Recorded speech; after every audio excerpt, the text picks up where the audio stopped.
আজকে আমি মাংসটাকে একটু অন্যরকম করে করব। তো এটাতে আমি লবণ, হলুদ আর একটু সামান্য তেল দিয়ে একটু মেখে রেখেছিলাম, আর কিছু দিইনি। তো এখন আমি এটাকে প্রথমে সেদ্ধ করে নেব। তো প্রেশার কুকারে অল্প জল গরম করতে দিয়েছি, এটাকে প্রথমে আজ সেদ্ধ করে তারপর আমি তরকারিটা করব। এটাকে তেল, লবণ, হলুদ দিয়ে আমি মেখে রেখেছিলাম।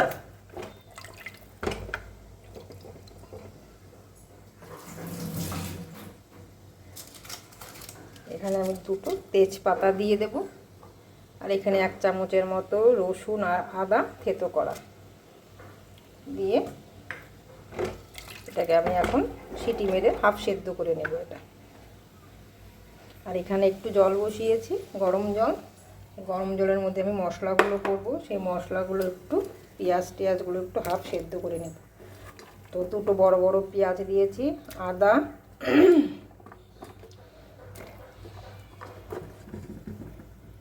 রসুন, এগুলো সব আমি একটু হালকা গরম জলে ভাপিয়ে তারপর আমি করব।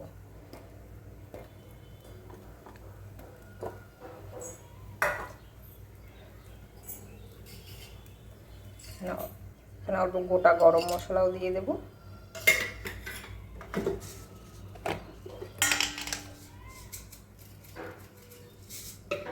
আর অল্প জিরে দেবো। জিরে বাটা আছে কিন্তু এখানে অল্প দিচ্ছি, কারণ এটার গন্ধটা খুব সুন্দর বেরোয়, সেই জন্য। টমেটোটা আমি অল্প দিলাম, কারণ যেহেতু আমি দই দেবো মাংসটাতে, সেই জন্য বেশি টমেটো আমি দিলাম না, বেশি টক হয়ে যাবে। তো এখন এটা একটু সেদ্ধ করে নিয়ে আমি নামিয়ে নেব। বেশি সেদ্ধ করবো না, একটু নুন দিয়ে নিলাম। এটা সেদ্ধ হোক, আর মাংসটা ওইদিকে দুটো সিটি মেরে নিই, তারপর আমি আবার আসছি। পেঁয়াজের মশলাগুলো কিন্তু পুরোপুরি সেদ্ধ হয়ে, মানে ভালোই সেদ্ধ হয়ে গেছে একদম। আমি এখন এটা নামিয়ে নিব।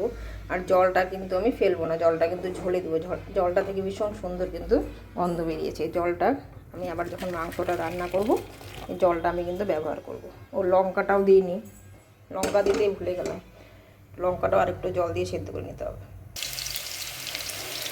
মশলা ওদিকে ঠান্ডা হচ্ছে, এখানে আমি আলুগুলো ভেজে আগে উঠিয়ে নিই। মশলা ঠান্ডা হয়ে গেছে, ফ্যানের নিচে দিয়েছিলাম। লঙ্কাগুলো তখন দিতে ভুলে গেছিলাম, পরে আবার আমি আরেকটু সেদ্ধ করে দিলাম। এদিকে মাংসটাও সিটি মেরে নিয়েছে। তো মশলাটা আমি রেডি করি, ততক্ষণ আলুটা ভাজা হোক।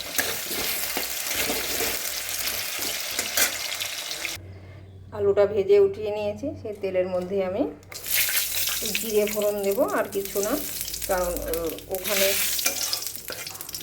মানে গোটা গরম মশলা আলু কিন্তু সব বেটে নিয়েছি সেদ্ধ করে। এখন জিরাটা দিলাম, আর এখন একটু পেঁয়াজ দিয়ে দেবো, পেঁয়াজ রসুন দিয়ে দেবো। পেঁয়াজটা হালকা ভাজা হবে, তারপর আমি মশলাটা দেবো।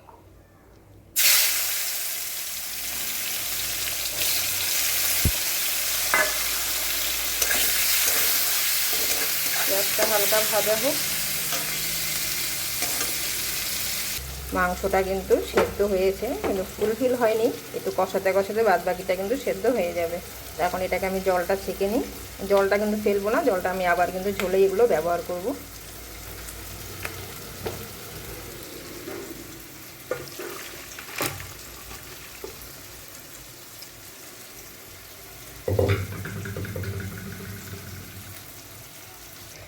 পেঁয়াজটা কিন্তু আমি খুব লাল করে ভাজবো না, জাস্ট একটু নরম হয়ে গেছে, ব্যাস হয়ে যাবে। এখনই আমি এগুলো সব দিয়ে দেবো। এখন মশলাটা দিয়ে দিচ্ছি। মশলাটা যেহেতু আমার একটু সেদ্ধ করাই আছে, তো বেশি কাঁচা গন্ধ কিন্তু এটাতে হবেও না।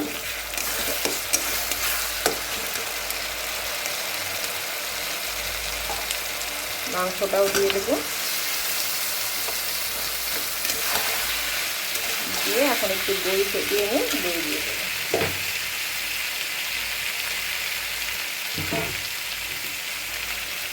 মিক্সিং জারটা দিয়ে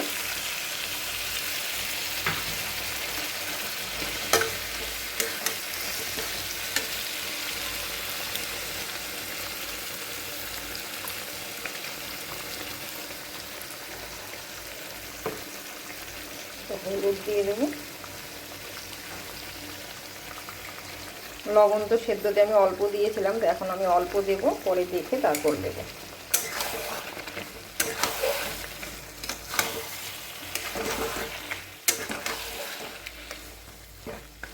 একটুখানি কষানো হোক, তারপর আমি 2 চামচের মধ্যে দই আমি ভালো করে ফেটিয়ে দিয়ে দেবো এটাকে। একটু জিরে বাটা আর একটু চিনি দিয়ে দিচ্ছি এখানে।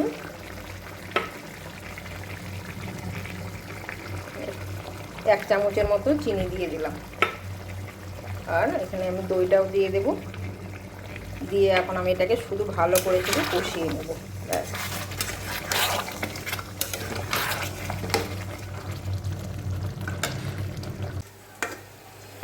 মাংসটা কিন্তু কষানো হয়ে গেছে, একদম তেল ছেড়ে দিয়েছে মাংসটা। এখন আমি জল দিয়ে দেব, যা বাদ বাকি সেদ্ধ হওয়ার, অলরেডি তো আগে সেদ্ধ করিয়ে নিয়েছি। তো এই দেখো জলটা, মাংস সেদ্ধ করা, তারপর মশলা সেদ্ধ করা, এই জলটাই আমি দিয়ে দেবো।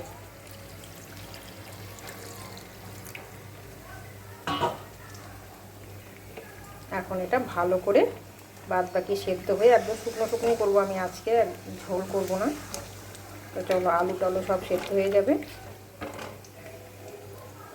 গরম মশলা দিয়ে দিচ্ছি।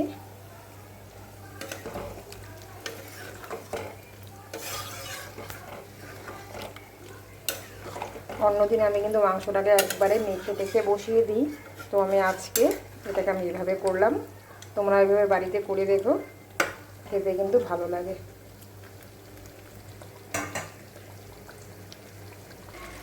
মাংসটা কিন্তু একদম হয়ে গেছে, আমি আজকে শুকনো শুকনো করেই করবো, পুরো তেলও ছেড়ে দিয়েছে। আমি এখন এটাকে নামিয়ে নেব।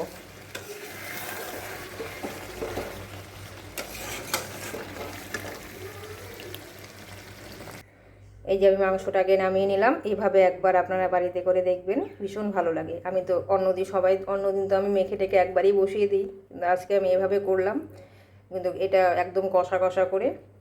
তো আমার ভিডিওটা কেমন লাগলো, ভালো লাগলে অবশ্যই পেজটাকে ফলো করে রাখবেন, আর ইউটিউব চ্যানেল থেকে দেখলে সাবস্ক্রাইব করে আমার পাশে থাকবেন। আপনারা সকলে ভালো থাকবেন, সুস্থ থাকবেন। আমি অন্যদিন আবার আসবো অন্য ভিডিও নিয়ে। আজকে আমি এখানেই শেষ করছি। নমস্কার।